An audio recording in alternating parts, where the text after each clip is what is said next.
अशाच आपल्या परिसरातील नवनवीन बातम्या पाहण्यासाठी आमचा चॅनलला सबस्क्राईब करा। काही दिवसापासून आपल्या डिस्ट्रिक्टमध्ये जवळपास 91 पेट्रोल पंप आहेत आणि खूप सारे पेट्रोल पंपावर खूप गर्दी होत आहेत। लोक त्यांचे वाहन किंवा ड्रम किंवा बॅरल हे सगळं घेऊन पेट्रोल पंपकडे जात आहेत। माझा हा सांगायचे की हे जे तुटवडा निर्माण झालंय हे एकदम कृत्रिम आहे। आपल्या जिल्ह्यामध्ये काही पण आवक जी पेट्रोल किंवा डिझेलची येत होती त्यामध्ये कमतरता नाही झाली आहे। इनफॅक्ट थोडासा वाढलाच आहे आपला जे आवक आहे।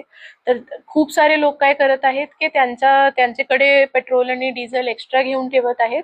अशी पेट्रोल किंवा डिझेलचे भावामध्ये वाढ होणार अशी काही पण सूचना नाही आहे। तर माझी सगळ्यांना विनंती आहे की अशी आपल्याकडे एक्स्ट्रा पेट्रोल आणि डिझेल आपण घेतलं की दुसऱ्यांसाठी ती टंचाई निर्माण होते आणि त्यांना खूप प्रॉब्लेम येते। थोडासा जे आवकचे इश्यूज होते, आपली आज सकाळी ऑइल मार्केटिंग कंपनी सोबत आमचे सेल्स ऑफिसर सोबत बैठक झाली आहे। जिथे जिथे सप्लायचे इश्यूज आहेत एक दोन कंपनीमध्ये त्याला पण आम्ही स्ट्रीमलाईन करत आहोत।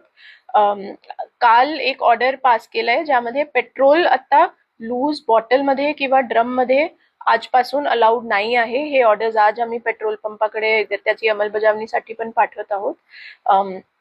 आणि अत्यावश्यक सेवा जे आहे त्याच्यासाठी पेट्रोल पंपांना निर्देश देण्यात आले आहेत की त्यांना 10% साठा त्यांच्याकडे ठेवायचा ॲम्ब्युलन्ससाठी आणि प्रत्येक पेट्रोल पंपामध्ये सीसीटीव्ही कार्यान्वित ठेवायचं। सगळी जे रेकॉर्डिंग आहे आणि कोणाला किती ते पेट्रोल किंवा डिझेल देत आहे त्याची नोंदवही पण मेंटेन करायला लागेल।